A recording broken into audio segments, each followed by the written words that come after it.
ជំរាបសួរខ្ញុំបាទឈ្មោះឌីសំណាងជានាយកសាលាបឋមសិក្សាក្រវ៉ាន់មានទីតាំងនៅភូមិក្រវ៉ាន់សង្កាត់អង្គរធំក្រុងសៀមរាបខេត្តសៀមរាបសាលាបឋមសិក្សាក្រវ៉ាន់មានសិស្សានុសិស្សសរុបចំនួន905នាក់ស្រី435នាក់លោកគ្រូអ្នកគ្រូមានចំនួន28នាក់ស្រី20នាក់ក្នុងនោះដែរលោកគ្រូអ្នកគ្រូដែលជាគ្រូបង្រៀនកិច្ចសន្យាមានចំនួន17នាក់ស្រី12នាក់នៅក្នុងឆ្នាំសិក្សា2022-23នេះក្នុងចំណោមគ្រូកិច្ចសន្យាចំនួន17នាក់ក្រសួងអប់រំយុវជននិងកីឡាលោកបានផ្ដល់ទិដ្ឋាការចំនួន12នាក់ដោយឡែកចំនួន5នាក់ទៀតក្រសួងមិនទាន់ផ្ដល់ទិដ្ឋាការសម្រាប់ពួកគាត់នៅឡើយទេហើយចំពោះ5នាក់ដែលមិនទាន់ផ្ដល់ទិដ្ឋាការនេះធ្វើឲ្យសាលារៀនមានការលំបាកជាពិសេសគឺខ្វះគ្រូក្នុងការបង្ហាត់បង្រៀនកូនយើងនៅក្នុងថ្នាក់រៀនចំពោះបញ្ហានេះយើងបានដោះស្រាយដោយប្រជុំពិភាក្សាជាមួយគណៈកម្មការគ្រប់គ្រងសាលារៀនបានសម្រេចជាគោលការណ៍លើកទី1ហើយក៏យើងបានបន្តទៅសុំគោលការណ៍ពីកាល័យអប់រំយុវជននិងកីឡាក្រុងហើយនឹងមន្ទីរអប់រំយុវជននិងកីឡាខេត្តសៀមរាបបន្ទាប់ពីទទួលបានគោលការណ៍ពីថ្នាក់ដឹកនាំកាល័យនិងមន្ទីររួចហើយសាលារៀនគៀកស្មើគ្នាជាមួយនឹងគណៈកម្មការគ្រប់គ្រងសាលារៀនជាមួយនឹងព្រះសង្ឃដែលជាព្រះប្រធានកិត្តិយសសម្រាប់សាលាបឋមសិក្សាក្រវ៉ាន់របស់យើងបានធ្វើលិខិតអញ្ជើញលោកឪពុកអ្នកម្ដាយនិងអ្នកណាព្យាបាលសិស្សដែលតាមរយៈប្រធានគណៈកម្មការថ្នាក់រៀនមកប្រជុំពិភាក្សាគ្នាដើម្បីរកវិធីដោះស្រាយអ្នកណាព្យាបាលសិស្សលោកដោយយោបល់ថាឲ្យយើងពិនិត្យលទ្ធភាពទៅលើការជ្រើសរើសគ្រូបន្ថែមដែល5នាក់បន្ថែមដែលពុំទាន់បានទិដ្ឋាការពីក្រសួងអប់រំយុវជននិងកីឡាហើយក្នុងការជ្រើសរើសនេះឪពុកម្ដាយនិងអ្នកណាព្យាបាលលោកជាអ្នករ៉ាប់រងក្នុងការចំណាយទៅលើថ្លៃវិវត្តរបស់គ្រូកិច្ចសន្យាទាំង5នាក់នេះហើយក្នុងនោះដែរក៏ក្រោយពីការស្រោះស្រួលគ្នាឯកភាពគ្នាជាឯកច្ឆន្ទរវាងលោកឪពុកអ្នកម្ដាយទាំងអស់ក៏បានសម្រេចថាយើងជ្រើសរើសលោកគ្រូអ្នកគ្រូបង្រៀនកិច្ចសន្យាពីយុវជនដែលស្ថិតនៅក្នុងសហគមន៍របស់យើងឲ្យមកធ្វើជាគ្រូកិច្ចសន្យាបន្ថែមទៅលើគ្រូកិច្ចសន្យា12នាក់ដែលក្រសួងបានផ្ដល់ទិដ្ឋាការហើយអ្វីដែលជាគោលដៅធំបំផុតសម្រាប់សាលារៀនក្រោយពី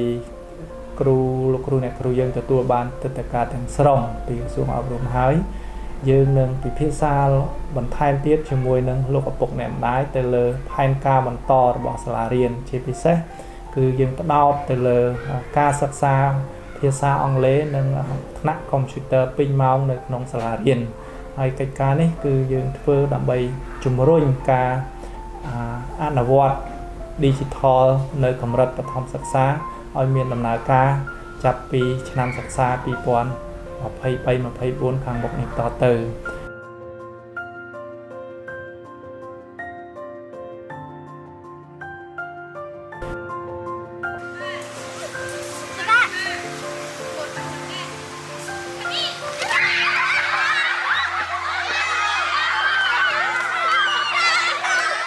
ជំរាបសួរខ្ញុំបាទឈ្មោះលួយសំជាគ្រូបង្រៀនកិច្ចសន្យានៅសាលាបឋមសិក្សាក្រវ៉ាន់ដែលស្ថិតនៅក្នុងសង្កាត់នគរធំក្រុងសៀមរាបខេត្តសៀមរាបព្រោះមូលហេតុដែលខ្ញុំសម្រេចចិត្តដាក់ពាក្យបង្រៀនជាគ្រូកិច្ចសន្យានៅសាលាបឋមសិក្សាក្រវ៉ាន់ពីព្រោះដោយសារទី1ការស្រឡាញ់ពេញចិត្តធ្វើជាគ្រូបង្រៀនទី2ដោយសារ